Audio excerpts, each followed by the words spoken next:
The first set of games have now just finished for the Champions League, and now we're finishing up with the knockout phase. And there was some surprise in these games. I didn't expect a lot of these score lines, and also we're just now starting to realize that a lot of these players from this generation, they're frauds.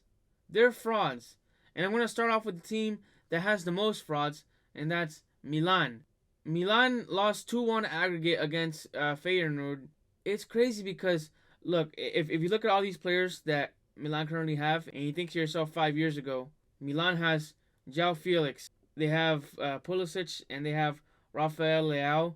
You're going to think to yourself, okay, Milan is set, but the truth is that all these players, or a lot of these players, they're really just name. They're just name values. But João Felix, he's not consistent. Christian Pulisic, I think surprisingly he's been the best player in Milan this season, but also he can have his days. He's more consistent than Rafael Leao. Rafael Leao, he's a fraud. He has to be labeled a fraud now.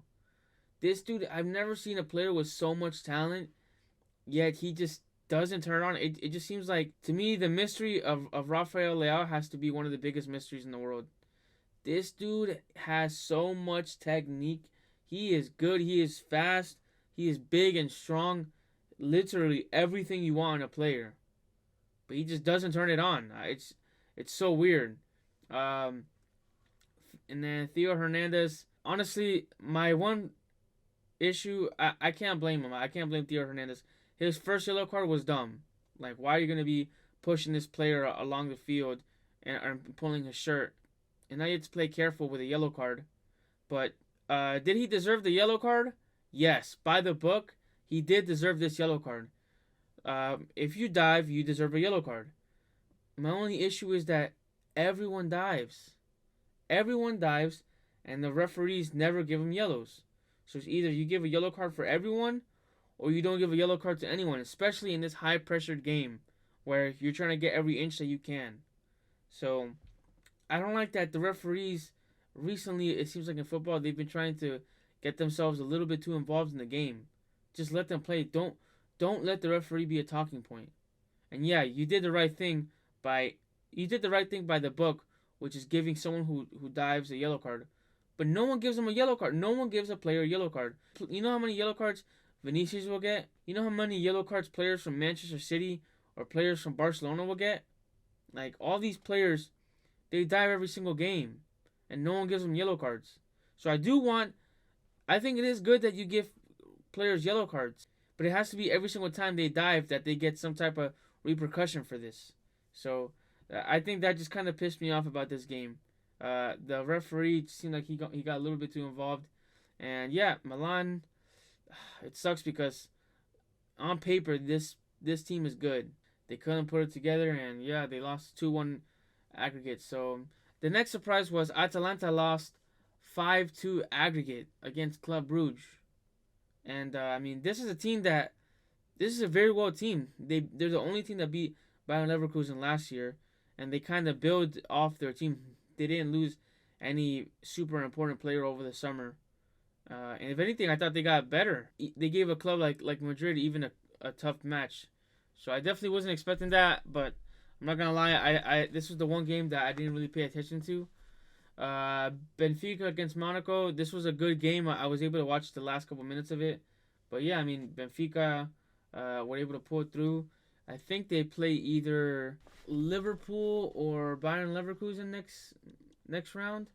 I'll check in a second. But Bayern Munich versus Celtic, this game was a close call. And I think, listen, Madrid had a very close game against RB Leipzig last season. And this is a game that Madrid should have lost. I think this game said a lot about the position of Bayern Munich. And I don't see them as contenders.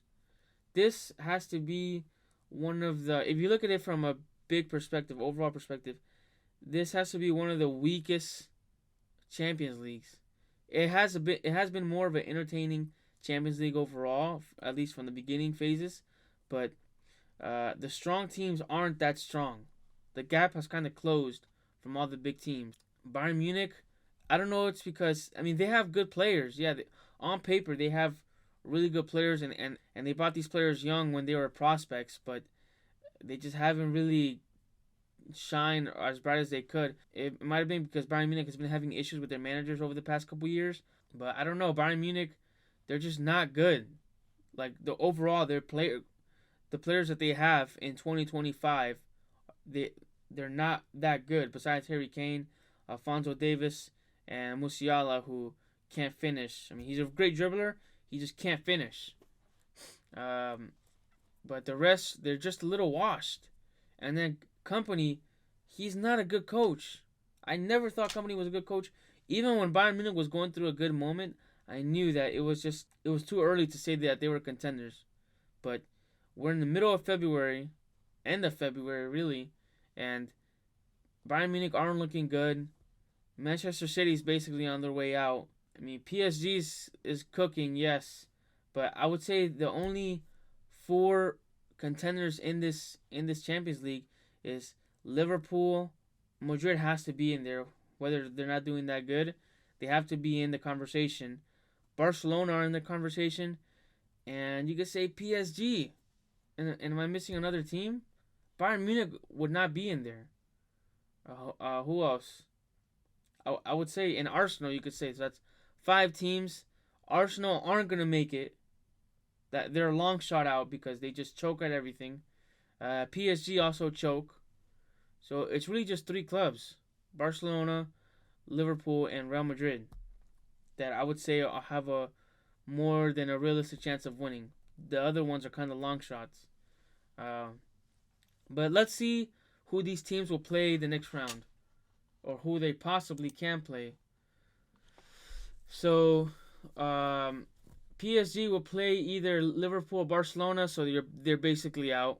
Club Brugge will play Lille or Aston Villa, so they have a good chance of making it to the quarterfinals.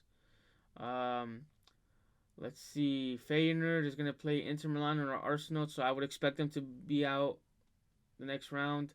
Bayern Munich, Bayern Munich will play Bayern Leverkusen or Athletic Madrid. If Bayern Munich play Athletic Madrid, they won't advance. They would not advance.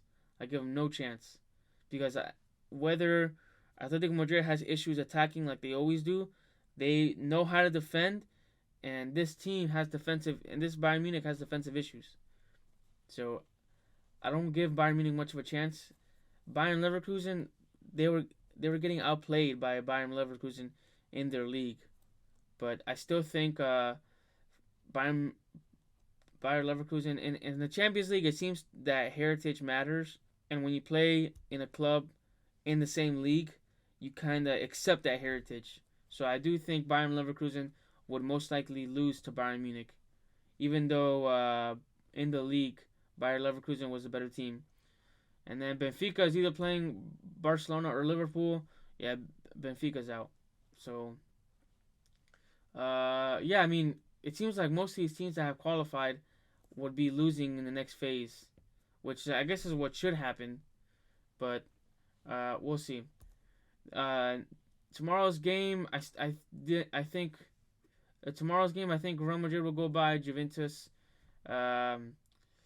Sporting is basically out. Bayern Leverkusen going through, and yeah, PSG is going through. So I think tomorrow is a pretty straightforward game. Although that Real Madrid versus Manchester City game is always enticing to watch. But we'll see. We'll see if there's any surprise tomorrow. Again, I'm at 23 subscribers. I got no subscribers yesterday. Come on, we need to hit 50 subscribers by the end of this month. How many days do I have? It's the 18th. I have 12 days. 12 days to hit 50 subscribers. Let's do this, guys. All right, Pumpkin Picks out.